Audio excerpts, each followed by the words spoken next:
M 작전 필리핀이죠? 기본적으로 남방 작전을 하기 위해는 필리핀은 안 거칠 수가 없어요. 루즈온이 핵심입니다. 그러니까 연합군도 저기가 가장 핵심적으로 봤고, 왜냐하면 저기에 수도 마닐라가 있고 가장 발달된 지역이기도 하고, 결전이 어디서 일어날까 봤더니 이제 수도 마닐라에서 이루어질 거라고 생각을 했고, 그래서 일본도 두 개의 사단을 각각 마닐라의 북쪽과 남쪽에서 이렇게 협공해서 올라가는 식으로. 일본군이 전차 가지고 재미를 좀 봤잖아요. 근데 이 필리핀에선 전혀 다른 상황이 펼쳐집니다. 그래요? 자기들 상식을 뛰어넘는 미군의 중전차를 만나게 됩니다. 바로 미군의 M3 경전차였어요. 그래서 이 12월 22일에 상륙을 시작했잖아요. 4월 9일까지 고전을 합니다.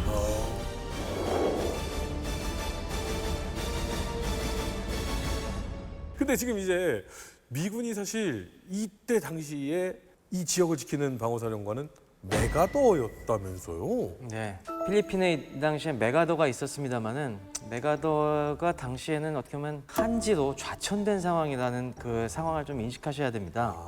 1930년대 대공황 이후 군축에 반대해서 딱 이제 루즈벨트 대통령과 맞짱을 뜨다가 사실상 옷을 벗게 되는 거죠. 그래서 육군참모총장에서 물러나고, 그렇다고 뭐 그냥 내칠 수는 없으니까 아버지가 이 필리핀 총독을 하던 그런 인연이 있었기 때문에 그냥 너는 저기 필리핀에 가서 군사고문이나 해라.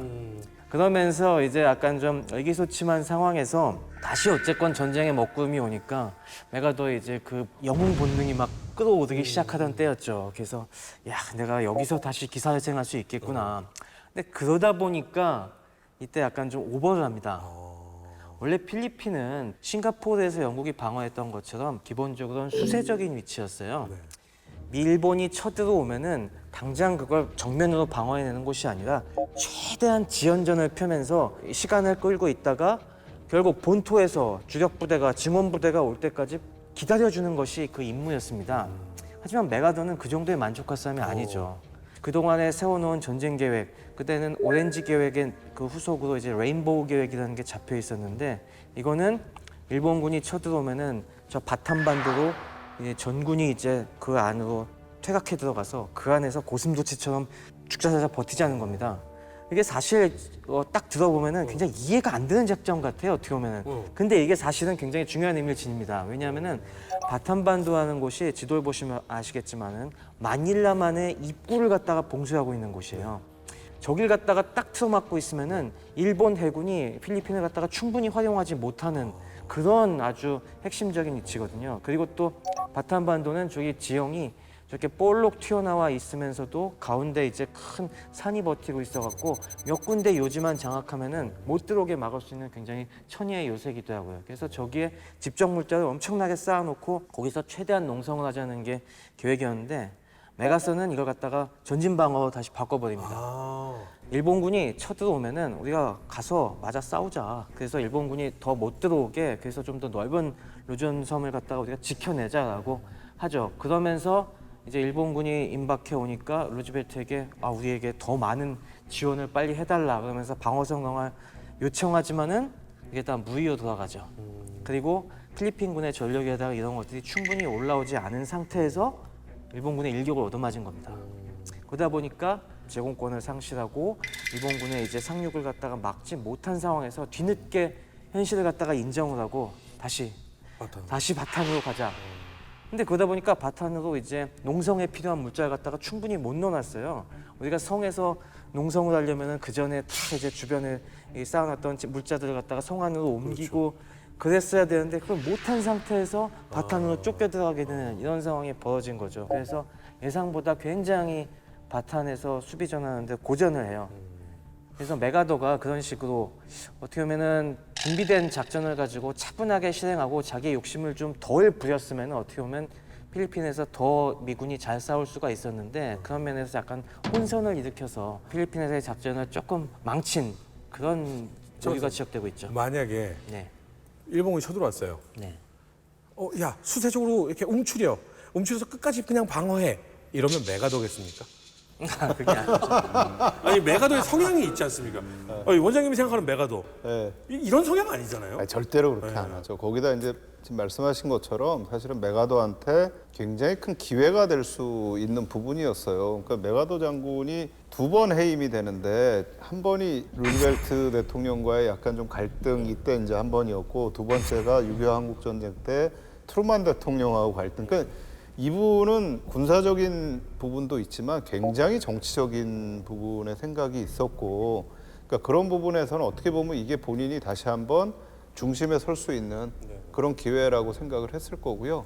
사실 메가더 장군은 뭐 군사 전략적으로는 정말 훌륭하신 분이다라는 거는 뭐 누구나 다 이해를 하는 건데, 그런 반면에 조금은 이제 평가가 독단적이다라는 평가가 있어요. 그러니까 본인이 생각하는 판단이 절대적으로 옳다라고 하는 부분들이 있어서 그 외에 이제 다른 부분과를 어떤 얘기를 듣고 이거를 바꾸는 부분엔 굉장히 조금 꺼리시는, 그러니까 이런 부분들이 사실은 저는 이때 이제 필리핀 전투에서도 그런 부분이 있었고, 나중에 6.25 한국 전쟁 때도 중국군이 들어올 때 또 그런 부분이 한 번 있었고, 그것이 이제 좀 메가더 장군의 하나의 특징이었다라고 좀 생각이 됩니다. 저는 근데 오히려 사실 필리핀에서는 메가더 하레비가 와도 못 막을 것 같아요. 네. 근데 이제 사실 메가더가 어느 정도 그렇게 노력을 했기 때문에 여기서 미국이 6개월 동안 저는 버텼다고 생각합니다. 결과론적으로. 왜냐하면 메가더가 이제 뭐 37년부터 고문을 쭉 해오면서 41년에 이제 사령관이 되잖아요. 근데 그때부터 엄청난 증원 요청을 해요. 뭐 실제로 증원이 많이 됩니다. 뭐 원하는 수준만큼은 다 안 됐지만. 그리고 필리핀군 육성이 엄청난 노력을 합니다. 물론 이것도 원하는 수준만큼은 안 됐지만. 하지만 이때 노력을 했기 때문에 그나마 버틸 수 있었다라고 저는 오히려 평가를 하고 싶고, 역설적으로 메가더가 왜 이렇게 빨리 포기를 했을까? 바탄으로 원래 계획으로 돌아가려고 했을까? 심지어 본인은 공세적인 대만까지도 가려고 하는 계획도 있었는데, 근데 역설적으로 본인이 키우려고 했던 필리핀군이 원하는 수준만큼 안 됐다는 거죠. 그걸 전투하면서 보니까 더 여실하게 느꼈죠. 사실 군사적으로 이 필리핀 전투에서는 메가더가 엄청난 영향을 끼치지는 못했어요. 사실 메가더가 그렇게 다시 원래 작전 계획으로 돌아간 다음에는 좀 약간 굉장히 또 의기소침해갖고 좀 적극적으로 대처하지 못한 측면들도 있습니다. 생각보다 소심한 면이 있으시네요. 그럼 저기 이게 이 필리핀 전투가 메가더 입장에서는 가장 메가더답지 않은 전투였나요? 그렇게도 볼 수가 있죠. 이 나중에 초반에. 결국 도망가니까 자존심이 얼마나 스트레치가 받겠어요. 그러면서 이게 아마 굉장히 진짜 자괴심이 들었을 겁니다. 하지만 그래도 메가더의 또 유승한 점은 이 언론 플레이 본능은 확실한 분이셔갖고 여기서 이제 본인이 끝까지 저항하는 이 이미지를 만드는 데는 성공합니다. 사실 그게 또 미국의 진주만 이후에 항전 의지를 북돋는 데 큰 역할을 하거든요. 거기서도 그거 하나요? 이렇게 막 앞에서 막 총 쏘고 막 포 쏘고 하는데 딱 이거 파이프 담배 그건 그렇지는 나중에 않습니다. 이제, 예. 그때는 오히려 이제 그런 전방 동료는 안 나갔어요. 네, 그것 때문에 또 욕먹는 부분도 있습니다. 이거는 갔다간 진짜 간다라는 생각이 들었는데. 예, 하지만 그래도 어쨌건 이만한 고위급 장군이 끝까지 거기서 이제 희망을 잃지 않고 몇 달 동안이나 이제 지킨다는 것 자체는 이제 언론이 굉장히 띄워주면서 이제 계속 선전을 해주고, 그것 때문에 바탄에서 우리의 절망적인 상황에서도 우리의 용사들이 이렇게 조국을 위해서 싸우고 있구나, 이게 효과가 극대화된 다음에 호주도 빠져나오죠. 조용히. 그다음에 항복 이렇게. 그리고 뭐 빠져나올 때도 본인은 가기 싫었는데 대통령이 뭐 해서 어쩔 수 없이 갔다라고 하면서 사실 거기서 언론 플레이를 희망을 주는 메시지를 계속 줍니다. 그나마 이 절망적인 상황에서도 우리는 희망을 위해 싸우고 있다. 근데 저는 여기서 가장 큰 실책은 뭐냐면, 메가더가 했던 유명한 말 아시죠? I'll be back. 사실 원래 이거 메가더가 했다는 증거도 없고 한 말도 아닌데 작전에서 실패한 지휘관은 용서할 수 있어도 경계에서 실패한 지휘관은 용서할 수 없다. 메가더가 제일 잘못한 건 경계에서 실패한 거예요. 그래서. 그래요? 근데 그 진주만 이전에 계속해서 워싱턴에서 경보가 왔고, 네. 그리고 워싱턴에서 경보가 줬었을 때 필리핀에서 너네가 가장 위험하다고 했었거든요. 네.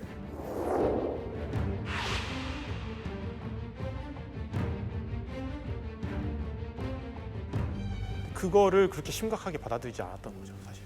그러니까 그런 실책이 결국에는 6.25 한국 전쟁에서 똑같이 일어나는 거예요. 그러니까 중국이 분명히 들어왔다는 메시지가 엄청나게 들어오고 하는데도 과소평가하고 뭐 한 30만 명이 들어왔는데 뭐 기껏해봤자 5만 명일 것이다. 한번 겪어보고 나서도. 그러니까 그런 게 사실 어떻게 보면은 메가더 특유의 성격, 특히 오만함, 아시아인들에 대한 뭐 그런까지 발언을 할 수도 있겠지만 아무튼 그런 부분들이 많이 작용한 부분이 아닐까. 사실 그래서 이런 말은 메가더가 했다고 하면 안 돼요. 본인이 제일 못한 거거든요, 사실. 오늘 심 교수님이 약간 캐릭터를 이제 슬슬 이제 드러내기 시작하셨는데 아수라 심 교수님이라고 이렇게 계실 때는 메가더니까 그 정도로 막은 거예요. 그래서 갑자기 그 메가더 때문에 약간 이 양면성을 많이 보여주신 것 같습니다. 좀 좋습니다. 근데 일본 그러면 시야를 좀 바꿔서 지켜낸 쪽에서 미군의 이야기를 했다면 공격한 일본은 어떻게 공격한 거예요? 사실 일본은 이제 마닐라를 쉽게 함락을 시킵니다. 왜냐하면 미국이 오픈시티로 선언을 하거든요. 무방비 도시로 선언을 해서 마닐라를 함락시킨 다음에 일본은 이제 전쟁이 끝났다고 생각을 하죠. 네. 실질적으로 그게 목표였잖아요. 마닐라를 점령하는 게. 그리고 이제 48사단 같은 경우를 이제 인도네시아 자바섬으로 전용을 시킵니다. 남방 지원 보내고 남은 이제 16사단과 대만에서 조금 이제 병력이 좀 들어와요. 대단급이. 그걸로 이제 바탄반도를 공격을 해 나가는데 어렵게 전투를 펼쳤지만 바탄반도에 있는 미군의 1차 방어선은 돌파를 합니다. 그러니까 미군도 사실 물론 산이 크게 있긴 하지만 전부 다 막을 수는 없고 그 부분에 약한 부분이 있잖아요. 근데 그거를 일본군이 잘 치고 들어가죠. 그래서 미군이 이제 그 바탄반도가 중심이 한 43km 정도인데 절반 정도를 뺏기고 이제 이만큼만 지키고 있는 거 2차 방어선에서. 근데 일본군도 더 이상 공격할 힘이 없습니다. 보급의 문제도 있었고 일단 열병에 10,000명 정도가 시달리고 있었고 더 진격할 힘이 없어서 전선이 소강 상태에 빠집니다. 그 상태로 한 2-3개월을 이제 가는 거죠. 그러면서 나중에 이제 증원을 받아놓고 이제 미국도 그 사이에 엄청난 보급의 문제가 생기죠.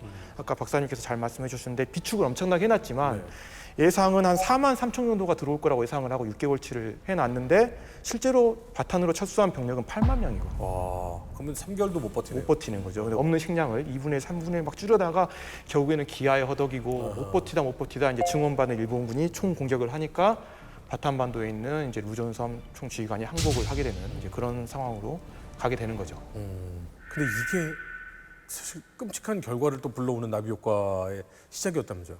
바탄의 죽음의 행진. 네. 이거 저는 도저히 이해할 수 없는 건데 한마디로 이게 만행이라고밖에 생각할 수 없거든요. 그러니까 4월 9일에 미국이 항복을 하고 나서 포로가 몇 명이냐면 75,000이에요. 그럼 이 75,000을 이제 포로 수용소까지 가야 되는데 이 포로 수용소가 바탄반도 끝에서부터 카파스 오더넬 수용소까지 120km 정도 되는 이거를 행진시켜 버린다고요. 포로 75,000을. 그럼 중간에 물이나 식량을 주느냐? 안 줘요. 안 주고요? 네, 거의 안 줘요. 가다가 낙오되면 총검으로 찔러 죽입니다. 그래서 가는 와중에 75,000 중에서 2만이 사망합니다. 그리고 도착한 사람들도 거의 인간의 모습이 아니에요. 왜 일본이 그럼 이런 짓을 했느냐? 이게 보통 대부분의 나라에서 항복할 때 어떻게 행동해야 되는지 그런 요령이 있어요. 만약에 부득이하게 항복했을 경우에는 네가 어떻게 행동해야 된다는 지침이 있거든요. 그걸 훈련을 받거든요. 일본군은 그게 아예 없어요. 그게 뭐냐? 일본군은 항복하면 안 된다는 얘기예요. 그래서 일본군은 뭐 마지막에 뭐 애들 막 수류탄 까서 자살하고 그러잖아요. 그런데 그런 일본군 눈에 봤을 때 항복한 너희들은 군인도 아니거니와 넌 인간도 아니다는 얘기예요. 근데 박 원장님, 이때도 포로에 대한 어떤 국제적인 협약은 있었던 상태 아닌가요? 그러니까 국제적 협약 자체는 이제 이런 일들이 자꾸 발생을 하니까 1949년이 돼가지고 맺어지긴 하지만 이미 이제 1907년에 국제회의를 할 때 포로에 대한 문제, 전쟁에 대한 문제에 대한 국가들 간의 일종의 어떤 이 합의가 이루어지죠. 그러니까 이 전쟁 시에 이 포로는 상대방을 죽였다고 하더라도 이게 국가에 의해서 동원된 군인들이고 자기의 의지에 의해서 한 게 아니기 때문에 저희가 그거를 POW라고 다르게 쓰는 이유가 기본적으로는 일반적인 상황에서 했던 범죄 행위하고 다르게 우리가 하거든요. 그러니까 포로들한테는 인격적으로 대우해줘야 되는 그런 의무가 있습니다. 그거는. 약속은 했거든요. 네. 항복했을 때 뭐 잘 대해주겠다라고 이렇게 약속을 하긴 했는데 그걸 지키지 않은 거죠. 근데 물론 일본에서는 변명을 하는 게 이미 건강 상태가 워낙 안 좋았다. 뭐 기아에 허덕이고 있었다. 그거를 몇 100km 넘게 했는데 중간에 기차를 좀 타긴 해요. 뭐 하긴 하는데 워낙 대우가 형편없었고 그다음에 사실 탈주자들을 다 처형을 하고 근데 그런 걸 정말 책임 회피할 수가 없는 부분이죠.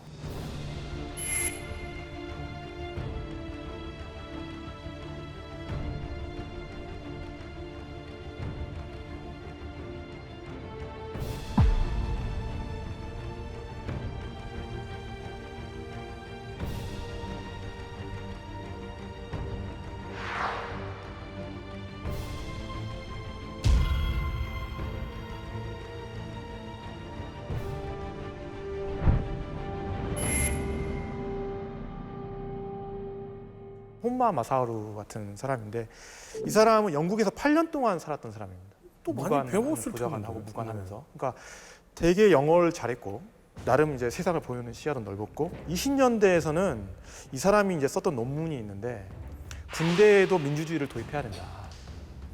병사들을 이해시켜서 복종을 해야 된다. 혼마 마사하루가 한 말이라고요? 네, 그래서 군 안에서는 이단화 취급을 받는 사람. 그 정도로 어떻게 보면은 좀 개혁적인 인물이었고 이런 인물이었는데 네. 사실 이 필리핀 전역이 끝나고 빨리 함락을 못 시킨 것 때문에 책임 추궁을 당해가지고 한직으로 밀려났다가 43년에 전역을 하게 돼요. 그리고 이제 전쟁이 끝나고 전범으로 체포가 됐는데 본인은 정말 몰랐다 이 부분을. 아, 그 포로들이 그런 취급을 당한다는 네, 걸. 자기가 그렇게 지시한 적도 없고 정말 몰랐다, 미안하다, 뭐 이런 이야기를 하는데 사실 이게 이제 군사법에서의 핫 이슈입니다. 그 군사법에서 지휘관의 책임을 어디까지 물을 것인가를 놓고 봤을 때 항상 사례로 나오는 게 이 사례, 바탄 데스마치에서 혼마 마사오를 변호했던 미국 변호사들이 이제 네. 변호를 해주거든요, 군에서. 네. 근데 그 사람들조차도 혼마 마사오는 사실 이 정도까지 처형당할 정도의 죄는 아니다. 이 사람은 정말 그 상황에서 이것까지는 통제하거나 이런 상황이 아니었다라고 이야기를 할 정도로 사실 좀 변호를 받았던 인물이기도 했죠. 그래서 그런 걸 보면 참 아이러니한 부분이 있는 것 같아요, 이 부분은. 그런 논란이 있다라고 하니까 네 개의 시선을 한번 발동을 해보겠습니다. 마사오는 야, 진짜 중요한 거는 물이니까 물 잘 주고 뭐 이거 식량 이거 관리 잘 하고 이렇게 해야 돼 하고 야 나 그리고 잠깐 이제 나 이제 대본영에서 회의 있어서 갔다 올게. 갔다 왔는데 2만 명이 죽었어. 자 이때 책임은 어떻게 져야 될까요? 전 이렇게 생각하거든요. 이게 지금 층층이 있잖아요. 어디선가는 그런 명령을 내렸을 것 같아요. 전 분명히 그래요. 왜냐하면 이게 군 체계라는 게 위에 사람이 한 번 딱 했다고 해서 이게 내려오면서 그 명령이 다르게 왜곡될 수 있는 사례가 바로 일본군의 사례가 많거든요. 분명히 중간에서 누군가 저항하는 포로나 낙오된 포로는 처리하라는 분명히 누군가 얘기가 있었을 거란 말이에요. 전 그걸 추적해야 된다고 생각해요. 그러니까 제가 왜 이 말씀을 드리냐면 모든 전쟁에서 가혹행위는 있을 수밖에 없거든요. 그런 가혹행위는 누군가 나서서 스톱하면 멈춰지는 거예요. 그렇죠. 이건 위에서 내려가는 지시가 아니었기 때문에 전 그렇게 생각하거든요. 이것도 똑같이 봐야 돼요. 그러니까 마사오는 진짜로 몰랐을 수 있고 그 중간에 누군가를 찾아내는 그러니까 것이 중요하다. 그게 중요해요, 사실. 최 박사님. 저는 뭐 혼마 장군이 책임질 수밖에 없다고 생각하는데요. 책임져야 이거는 왜 그렇게 생각하냐면은 일본이 포로를 경시하는 문화가 있다는 거는 이 양반이 잘할 수밖에 없어요. 일본은 아까도 얘기 나온 것처럼 포로가 되는 걸 굉장히 수치스럽게 생각하고 뭐 사람마다 물론 견해는 다 달랐겠지만은 어떻게 니들은 군인의 자존심도 없이 포로가 되냐라는 걸 그런 의식이 있다는 걸 갖다가 혼마 자신이 모를 수가 없었습니다. 그러니까 뭐 자신이 이런 상황일수록 대충대충 그렇게 뭐 보고받고 끝나는 정도가 아니라 확실하게 챙겼어야 하는 그런 문제임을 이 사람은 분명히 알고 있었다고 저는 생각을 해요. 그런 면에서 그만큼 책임지고 그 문제를 끝까지 매듭짓지 못한 것도 지휘관으로서 감당해야 될 그런 책임이라고 봅니다. 직접적인 명령을 내리진 않았지만 분명한 것은 이 사람도 어느 정도 분명히 그 위험을 인지하고 있었다. 그렇죠. 그렇기에 책임져야 한다. 그러면 그게 만약에 이제 재판에서 이제 변명을 하잖아요, 이 사람이. 그럼 거기에서 전형적으로 나오는 게 이거예요. 난 그렇게 명령했는데 현장에 있는 애들이 과잉 충성한 거다. 그러면서 이런 거죠. 전쟁이라면 그런 거 아니겠습니까? 이렇게 말하는 거예요. 이렇게 말할 수밖에 없어요. 나 지금 내가 방금 미웠어. 사형. 박 원장님. 네, 어떻게 생각하십니까? 저는 뭐 사실은 알았던 몰랐던 간에 저는 책임져야 된다고 무조건 생각해요. 이건 모르더라도 네, 책임져야 네, 한다. 네, 거기 최고 책임자이기 때문에 만약에 몰랐다라고 한다면 사실은 조직을 잘못 운영하고 있었던 거죠. 이게 명령이 제대로 내려간 게 아니니까 그러니까 그거에 대한 책임을 져야 되는 거고 알았다면 더더군다나 그런 거고요. 이제 이런 건 있겠죠. 그럼 그거에 대한 페널티를 어디까지 갈 거냐. 예, 요 얘기는 이제 저희가 좀 뭐 자세히 해봐야 되는데 이 원장님께서 말씀하신 페널티를 어디까지 져야 되느냐. 만약에 사망자가 2만이 안 났으면 페널티를 어디까지 해야 되느냐는 얘기가 아마 좀 더 심도 있게 갔을 수 있었겠어요. 근데 사망자 2만이란 건 거의 2개 사단이 없어져 버린 거거든요. 그것도 가혹행위로 굶주려서. 그렇다면 여기에서는 페널티의 경중을 따지는 선은 이미 넘어버렸죠. 논란을 제시한 우리 아수라심 소령님. 지휘관에게는 막중한 권한이 있는데 동시에 막중한 책임이 있습니다. 특히 군형법 같은 경우에도 사실 민사법과는 다르게 사단장이 사실 최고 정점에 서 있잖아요. 근데 이렇게 막중한 권한이 있는 사람은 이런 거에 있어서 책임을 져야 되죠. 저 허준 씨 앞으로 이런 거 할 때 나 먼저 물어보지 마. 난 맨 마지막에 괜히 내가 안 돼. 왜냐면 전형적으로 남들이 그러면 휩쓸리는 스타일이라 너무 근데 소신 있는 모습이 너무 좋아요. 이 이런 의견이 네. 있어줘야 이 네 개의 시선이 더 재밌는 거예요. 전투와 정치와 언론 플레이가 난무하는 이곳에서 사실 일본은 영국을 깨고 미국을 깨고 그다음 일본이 굉장히 중요하게 생각했던 동인도 제도. 가장 중요하죠. 네덜란드령이었습니다. 네네. 우리가 생각하면 흔히들 영린이들 우리 역사를 좀 깊이 안 들었던 분들은 네덜란드 하면 풍차, 튤립, 댐을 손가락으로 막은 소녀 이런 아름답고 굉장히 평화로운 나라인데 네덜란드가 그러면 인도네시아를 무력으로 진압해가지고 지배를 하고 있었던 거예요. 식민지로 지배를 하고 있었죠. 그러니까 사실 네덜란드는 중세에서 근대로 올 때 뭐 엄청난 해군력과 자본력을 가지고 사실 처음에는 영국보다도 더 힘이 셌죠. 그러다가 이제 영국이 이제 해군을 증강을 하고 이제 산업이 발전을 하고 하면서 이제 영국보다는 뒤처지게 됐지만 인도네시아에다 이제 동인도 회사를 세우고 인도네시아는 식민지화를 하게 됩니다. 근데 이제 네덜란드의 상황은 어떻게 보면은요 굉장히 좀 미국 상황하고 비슷하고 좀 다르고 두 측면이 다 있는 것 같아요. 그러니까 일단은 네덜란드 자체가 작은 나라이기 때문에 거기에서 인도네시아처럼 큰 나라, 인도네시아는 동남아시아에서 인구가 제일 많은 나라입니다. 그래서 거기에다가 뭐 군대를 데려와서 직접 통치를 하고 뭐 이거 다 깔아놓고 하긴 굉장히 어려운 상황인데 지금 2억이 넘죠. 예. 이슬람 국가 중에는 가장 인구가 많은 전 세계에서. 그러니까 지금도 굉장히 상징적이고 실질적으로 중요한 동남아에서 역할을 하는 지역인데 여기를 이제 네덜란드가 들어와가지고 식민지화를 하는 거예요. 근데 이 과정에서 사실은 전체 자기의 힘을 다 쏟을 수 없는 상황인데 다른 거는 미국은 와가지고 이제 종교적인 부분에서도 비슷하고 하니까 이거를 신탁 통치라고 막 이랬는데 네덜란드 들어와서 굉장히 가혹하게 적은 수가 들어와서 가혹하게 하는 겁니다.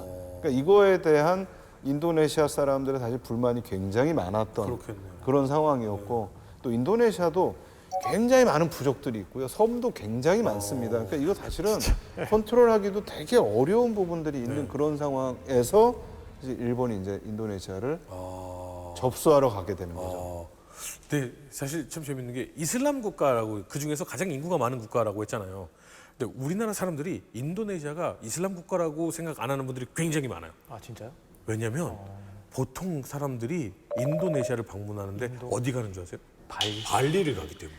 발리는 힌두교. 발리는 힌두교거든요. 그래서 인도네시아를 힌두 종교라고 생각하는 사람들이 의외로 굉장히 많습니다. 일단 인도네시아를 접수하기 위해서 일본의 새로운 전술이 들어간다면서요? 일본 입장에서 아킬레스건은 사실 병력이 충분하지 않았다. 지상군이. 거기에 문제가 뭐냐면 섬들이 워낙 많잖아요. 아까 지적하신 대로 뭐 많게는 16,000개, 뭐 사람 살 수 있는 곳만 해도 뭐 6,000개 정도가 되는데 이걸 어떻게 다 점령을 해요? 그러니까 일본 입장에서 봤을 때는 중요한 곳만 좀 점령을 하겠다. 그렇죠. 그래서 가령 예를 들어 그 자바섬 오른쪽에 있는 뭐 그런 여러 가지 군도를 놓고 봤을 때는 발리는 장악을 하고 발리는 그 옆에 좋으니까. 뭐 옆에 이제 건너뛰고 다시 티모르는 장악을 하고 뭐 이런 식으로 해서 자연히 중요한 섬과 중요한 거점을 점령하면 주변부는 흡수가 된다. 그리고 왜 중요한 곳을 점령해서 하냐면 여기에 이제 비행장도 있을 가능성이 높고 없으면 비행장을 만들어 놓으면 자연스럽게 제공권을 장악을 할 수 있고 또 제공권을 장악하면 그 지역의 재해권을 또 장악하게 되는 거죠. 그래서 짧은 시간 내에 빠르게 점령할 수 있는 방법으로 이제 이런 개구리 띵뛰기, 개구리 띵뛰기요. 예, 와조 작전, 전술이라는 어떤 그런 개념으로 점령을 하게 됩니다. 근데 이게 나중에 메가더도 이런 작전을 또 펼쳤다면서요? 그렇죠. 이제 메가더가 사실 처음부터 뭐 이런 걸 생각을 한 건 아니고 본인이 나중에 이제 동부6.12에서 이제 일본군 방어진지를 공격하다 보니까 워낙 많은 피해가 나는 걸 보면서 비판을 또 많이 받거든요. 그러면서 오히려 일본군은 중요 섬을 점령해서 좀 주변부를 흡수하는 케이스였다면 메가더나 뭐 홀시 같은 경우에는 주변 섬들을 점령하고 비행기를 점령하고 중요 지역, 특히 라바울이나 이런 곳들을 건너뛰자.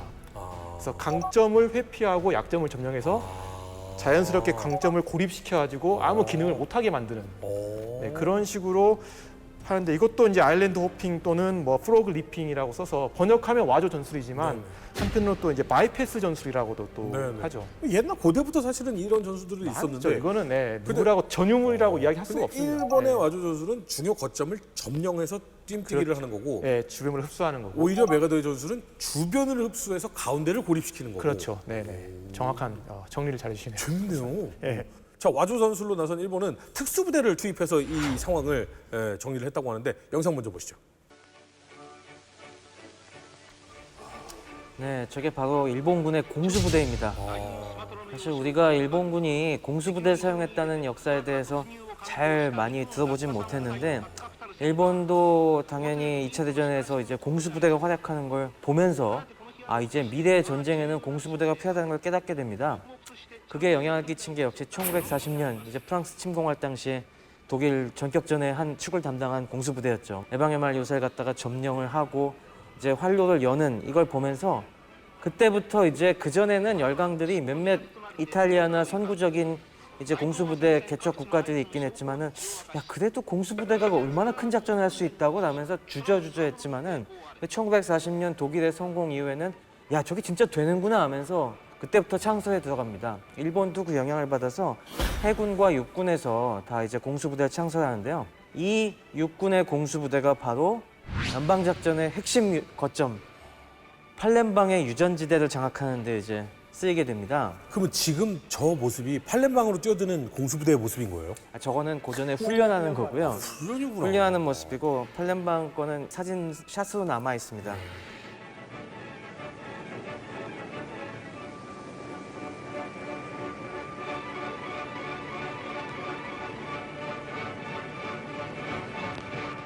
이게 보면은 그 이유가 또 있는 것이 당연히 이제 네덜란드도 이 유전이 저들의 핵심 목표라는 것을 너무나 잘 알고 있었기 때문에 이게 순순히 넘겨줄 의도가 없었어요. 당연히 시한폭탄 다 장치해놓고 이걸 먹으려고 오면은 다 불질러 버려야지, 다 폭파시켜야지 이런 생각을 갖고 있었죠. 그러니까 정상적으로 우리가 이제 상륙부대가 가서 순서대로 가다가는 다 불구덩이로 그냥 변할 위험이 있으니까 재빨리 불 지르기 전에 빨리 낙하해서 탈취하겠다는 그런 작전을 구상하게 된 것이죠. 공수부대가 창설할 때부터 남방작전을 예상을 한 건 아니잖아요, 사실. 네, 그렇죠. 네. 원래는 그렇게 한 건 아니지만은 네네. 이 공수부대를 갖다가 가장 확실하게 써먹을 수 있는 이것이 유전이다. 특히나 이제 유전을 위해서 거의 뭐 이 거대한 남방작전을 했다고 해도 과언이 아닌데 이 유전지대를 갖다가 빨리 장악하고 이거를 빨리 재가동시키는데 일본은 많은 준비를 합니다. 그래서 공수부대가 낙하해서 피해를 최소화하고 장악하고 그 후속하는 이제 지상부대가 빨리 거기 기술자들을 끌고 들어가서 그걸 빨리 복구해서 생산을 갖다가 재개시키는 이 플랜을 갖다가 가동을 시키고요. 사실 작전을 먼저 한 거는 1941년 1월에 해군이 먼저예요. 그래서 해군이 원래 이 제1특별육전대가 이제 술라웨시 섬의 마나도에 이제 한번 강화를 해서 하는데 요거는 규모가 굉장히 작고 요거는 일본이 공개를 안 합니다. 이것도 해군과 육군과의 갈등이 있는데 야 여기는 그래도 우리가 담당한 구역인데 해군 너네가 이걸 먼저 했다고 해서 티내면은 좀 너무 섭하지라고 해서 요 작전은 꽁꽁 숨겨놨다가 그다음 2월 달에 이제 육군 제1, 제2정진단이 팔렘방을 탈취한 이후에 뭐 다 공개를 합니다. 그 야, 우리가 뒤에야. 이렇게 했습니다. 네. 쟤들도 뭐 조금 하긴 했는데 네, 이렇게. 맞아요. 네, 그렇죠. 근데 공수부대라는 게 대단히 혁신적인 부대이기 때문에 선전 효과는 굉장히 그렇죠. 그래서 굉장히 또 이제 승전보를 날릴 때 우리 일본군이 공수부대까지 날리는 이런 선진 군대라고 굉장히 많이 선전을 하죠.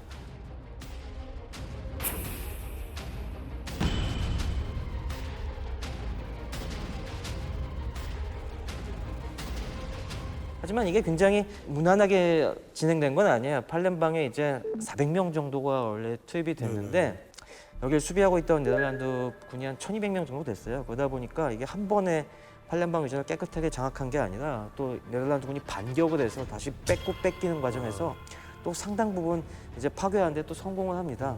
다만 이제 이게 완전히 폐허가 되기 전에 그래도 이제 덜 파괴된 상태에서 장악하는 데는 성공했고요. 그 사이에 상륙부대가 와서 빨리빨리 불을 끄고 복구를 한 끝에 나중에 생산을 재가동하는 데 성공합니다.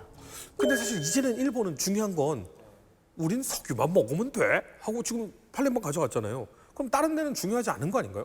아니죠. 이제 지도에 보면 이제 나오겠지만은 이 유전지대는 일본이 전진해간 이 영역의 가장 가장 끝에 있습니다. 아. 그럼 어떻게 됩니까? 언제든지 불안하네. 역습을 통해서 다시 한번 뺏길 수 있는 곳 아니겠습니까? 제가 아까 브리핑 드렸잖아요.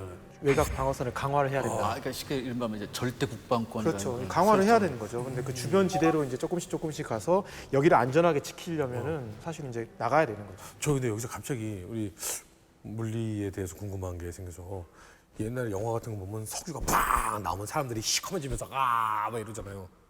이렇게 하면 죽지 않습니까? 그렇진 않습니다. 이게 뭐 그 정도 맞았다고 해서 죽지는 않고요. 뭐 우리가 아시겠지만 바세린이 뭡니까? 바세린이 영어로 페트롤리움 젤리잖아요. 석유에서 뽑아낸 그걸 바르는 거예요. 그래서 옛날에도 원래 원유를 갖다가 그런 식으로 달라요? 그렇죠. 우리 된장 상처에 된장 바르듯이 그건 상처에다가 그건 원유 바르고 그러던 것들 원유를 상처에 바르고 그랬어요? 그럼요. 옛날에 산유 지역에선 그랬어요. 원장님 어린 시절에는 원유 바르고 그랬습니까? 우리는 기름이 안 나오는 나라잖아요. 우리가 얼마나 귀한데. 저는 기억나는 거는 뭐 호랭이 기름 바른다고 하고 뭐 이런 거 기억나지. 저희도 사실 기름이 귀했죠. 귀했죠. 그럼요. 석유 안 나니까 맨날 수입해야 수입해서 되고. 정제해서. 그 비싼 걸 어디 발라요? 바르기는 못 바르죠.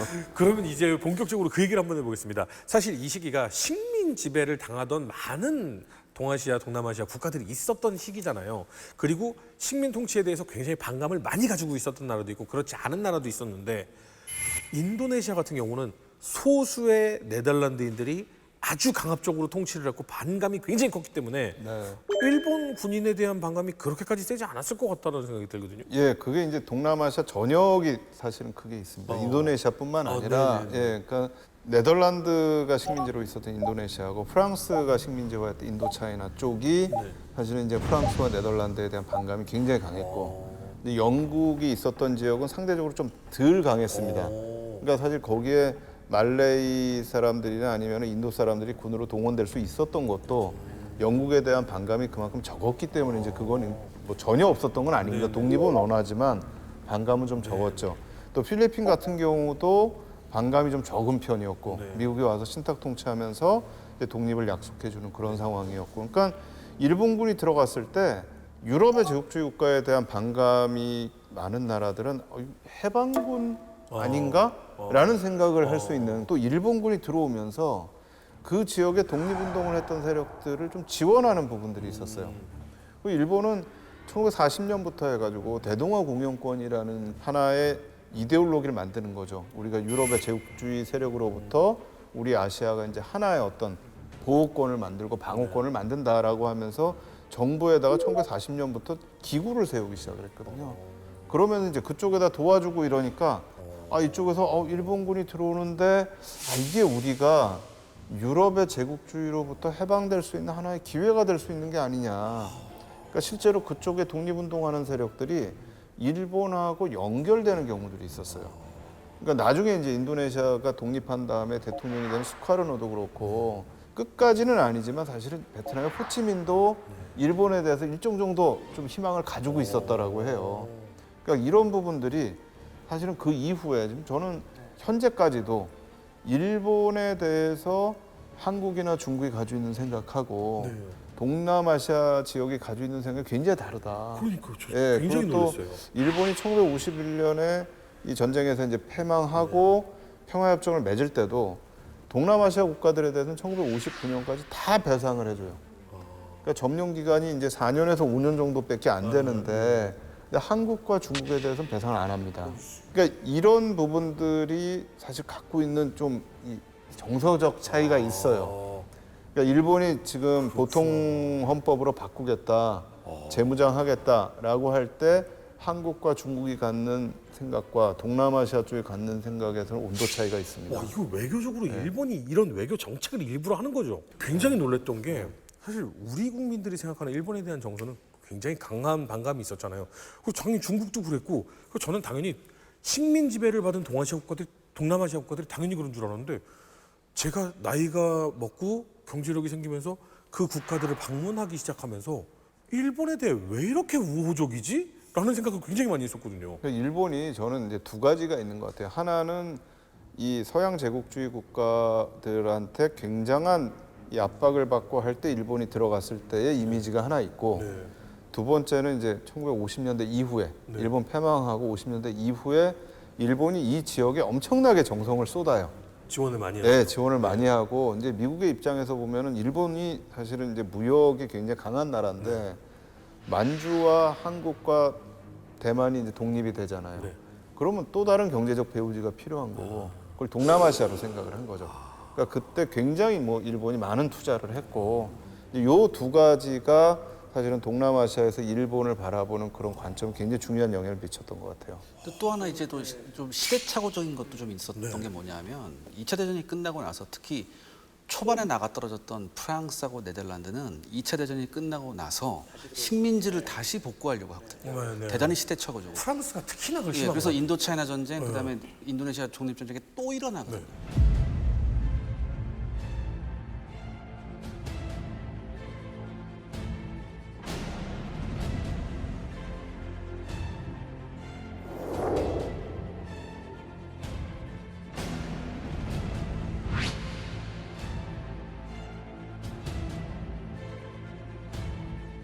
그러면 그 사람들 입장에서는 옛날에 저기 또 온 거잖아. 그러니까 일본한테 뭐 이렇게 당했던 건 별로 기억이 안 나고 지금 현재 싸우고 있는 적이 중요한 거예요. 그러니까 사실 그 식민지 국가에 민족주의가 깔려 있었느냐 없었느냐도 차이가 대단히 큰 거죠. 사실 받아들인 입장에서는. 네. 그러니까 저는 항상 그렇거든요. 그걸 우리한테 이득이 될 수 있게끔 외교와 정치를 잘 하는 것이 가장 현명한 것이 아닌가라는 생각이 드는데 다시 한번 이제 남방으로 좀 넘어가서 대선 초기에 파죽지세로 쭉쭉 밀고 나가는 일본인데 지금 것을 보면 이제 말레이시아, 인도네시아까지 내려갔단 말이죠. 이러면 가장 속이 타는 건 영국이죠. 영국이 가장 중요시 여기는 이거는 우리 본토보다 더 중요했으면 중요해야지 이거는 소홀히 할 수 없어라는 쪽으로 일본이 손을 뻗치기 시작하는 거잖아요. 맞습니다. 대영 제국의 핵심을 이루는 바로 인도와 호주 앞마당까지 이제 온 것이죠. 이제 말레이 전역을 갖다가 마친 다음에 그 이제 끝판 무렵부터 일본군이 이제 버마 쪽으로 침공을 합니다. 육군은 이제 버마를 파죽지세 역시 밀고 올라가서 버마도 순식간에 석권을 하고요. 이제 뭐 싱가포르가 점령이 되고 말라카 해협이 다 평정이 되니까 당연히 이제 이 일본 해군이 인도양으로 진출할 수 있는 길이 열립니다. 이제. 태평양을 지나 이젠 인도양입니다. 그렇죠. 영국이 태평양으로 가는 길목으로 생각했던 이제 싱가포르가 이제 거꾸로 인도양으로 쳐들어오는 길목이 이제 돼버린 겁니다. 그리고 이제 일본 해군도 이제 그 길을 따라서 한번 찝적대 보기 시작하는 거죠. 일본 해군은 우리가 진주만 때도 계속 얘기했지만은 항상 적함대 경멸이라는 것이 최우선적인 목표입니다. 그런 면에서 이제 호기를 잡은 거죠. 아, 이제 인도양에서 남은 이 싱가포르에서 이제 쫓겨간 그리고 인도 위에서 남아있던 이 영국 함대 세력을 갖다가 완전히 박살낼 수 있는 기회가 왔구나라는 생각을 가지고 이제 한번 인도양으로 진출을 해보기 시작합니다. 그 당시 이제 인도양을 통제하는 영국의 핵심 기지가 바로 지금의 스리랑카, 그 당시엔 실론섬이었죠. 네. 그래서 이 콜롬보가 이제 또 핵심 기지인데요. 이곳을 향해서 또 공격을 갖다가 퍼부어봅니다. 그래서 이제 영국의 이제 항공모함도 한 척 격침시키는 등 굉장히 초전에 또 일본 항모기동부대의 이 아직 죽지 않은 이 우수성을 갖다가 증명을 하죠. 영국은 이제 속 타지. 이제 이거 영국은- 실로티 못 먹어 이제. 지금 네, 맞습니다. 그것도 있어요. 굉장히 이제 아 그거 큰데요? 네. 그 다음에가 호주죠. 호주는 이제 바로 인도네시아에서 조금만 건너가면은 호주 북단 다윈입니다. 네. 다윈은 그럼 왜 친 거예요, 이 북쪽에 있는? 근데 다윈은 사실 뭐 그 자체로선 뭐 기존에 기반이 있던 것도 아니고 그렇게 중요한 도시는 아니에요. 네. 하지만 이 거대한 호주 북쪽에 그나마 그래도 도시만한 도시 같은 도시가 여기밖에 없는 곳이고 이 동인도 제도를 갖다가 만약에 반격을 하게 된다면은 이곳을 거점으로 삼을 수밖에 없는 또 그런 중요한 위치에 있는 남쪽에서 거죠. 출발해서 올라오면 너무 머니까. 네. 거기에 해군기지랑 공군기지가 또 있었어요. 네. 그러다 보니까 이제 우리로 치면 지네네. 그런 셈이죠. 그죠? 거꾸로죠. 거꾸로. 왜 이렇게 뒤집어- 남쪽이 네. 아니고 북쪽인 건데 네. 호주는 이 동남아시아를 또 자기 마당이라고 생각을 해요. 그렇기 때문에 일본이 동남아시아를 제압하기 위해서는 호주를 제압할 필요가 있습니다. 기본적으로. 이게 축구만 끼는 게 아니었군요. 네, 네, 예. 북쪽에 유일한 이제 전략적 가치가 있는 이런 도시 이 다윈을 갖다가 당장 여길 침공한다기보다는 이곳을 한번 이제 두들겨보기 시작하는 거죠. 어느 정도 얘네들이 지금 여기 방어 태세가 있나. 그래서 한번 2차에 걸쳐서 폭격을 해봤는데 뭐 처참하게 호주군이 이제 깨져나갑니다. 여기서 뭐 공중전이 벌어지지만 역시 뭐 아직 제도센의 특성을 파악하지 못한 호주공군은 추풍낙엽처럼 떨어져 나가고 여기서 이제 큰 피해를 입습니다. 이 호주의 북쪽 거점들만 제대로 딱 막아놓으면 이거 굉장히 일본한테 좋은 상황인데 여기서 왜 일본은 그만 하고 멈춘 거예요? 혹시 허준 씨 덩케르크 철수 기억나세요? 덩케르트 알죠? 바로 이 타이밍 그 타이밍이었어요. 아니 덩케르트는 영국군이 유럽 본토에서 살려주세요 도망갈래요 하고 영국 본토로 돌아가는 과정이잖아요.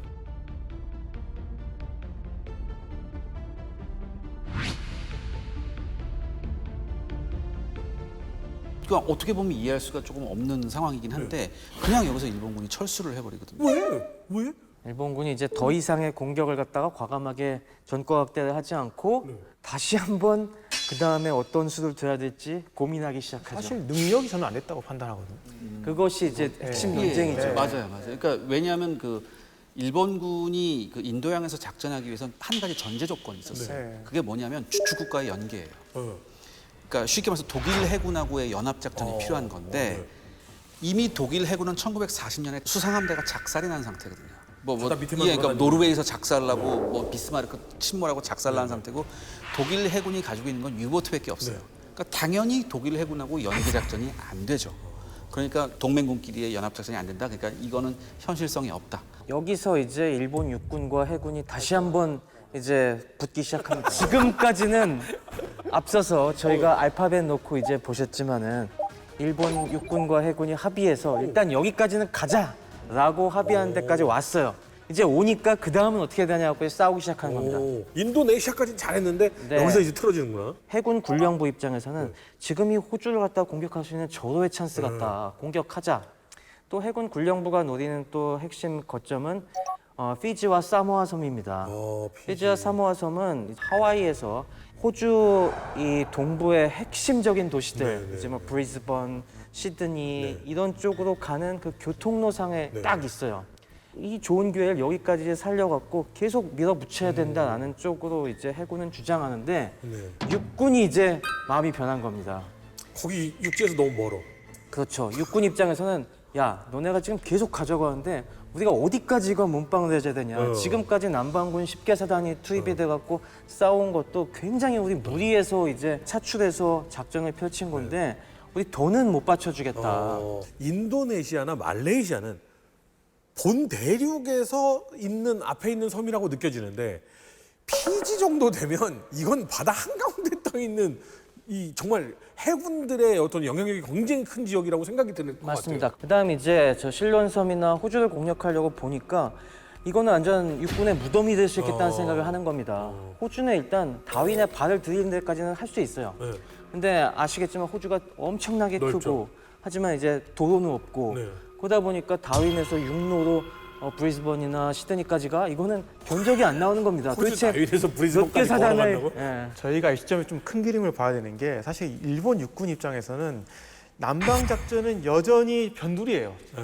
진짜 하고 싶은 거는 중일 전쟁을 빨리 해결하고 싶은 거고 오히려 이제 관동군을 이용해서 소련을 공격하고 싶은 거고 이런 야망이 있는 일본 육군이 내가 언제까지 여기 지금 발목 잡혀야 돼? 그래. 이 정도면 됐지라는 생각을 가질 수밖에 없죠. 석유 먹었으면 됐잖아. 네, 게다가 작전하기 너무 어려운데.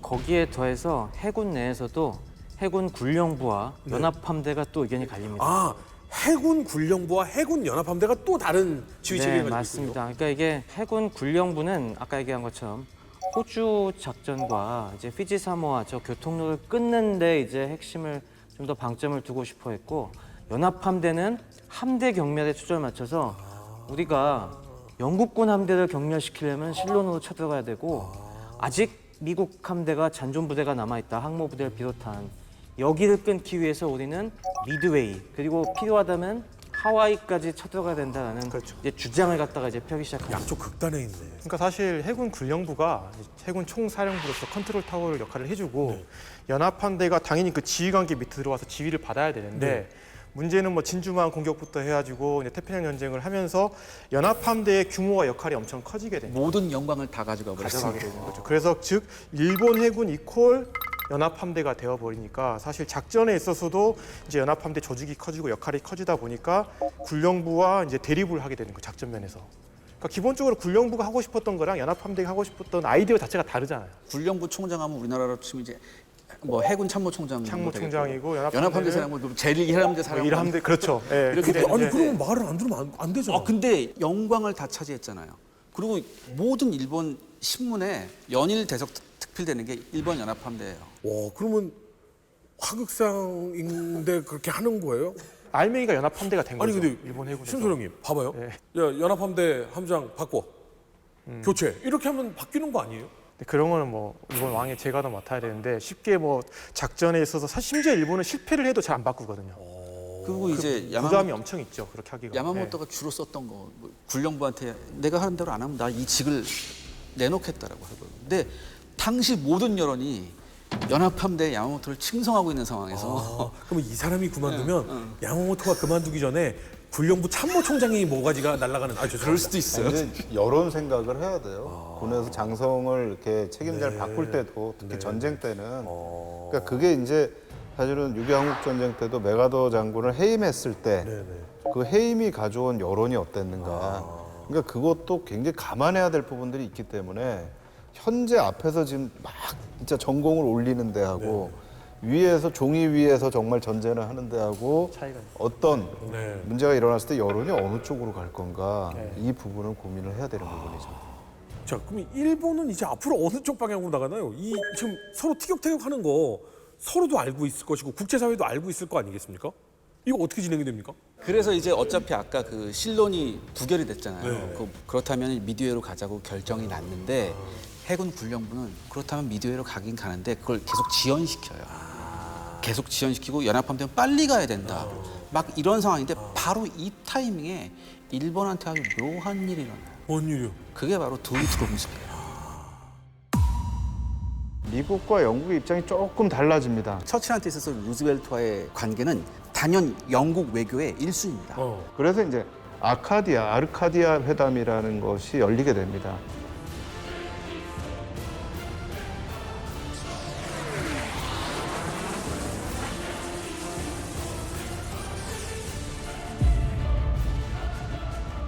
우리도 두들겨 맞았으니까 우리도 가서 그쪽 가서 우리도 폭탄을 떨어뜨려야 된다는 얘기인데 막상 가서 하자고 딱 보니까 문제가 너무 많은 거예요. 뭐야? 너무나 이 미미한 폭격이었다. 그래서 do nothing 혹은 do little이니까 그걸 따서 do little 너무나 적게 했다. 그렇게 해서 막 폄하해서 막 해요. 이 전쟁의 판을 크게 흔들어 버리는 해가 됐다. 이 둘리틀 폭격은 일본의 이후 전쟁 수행 방향을 갖다가 확 뒤집어 놓는 어마어마한 영향을 끼칩니다.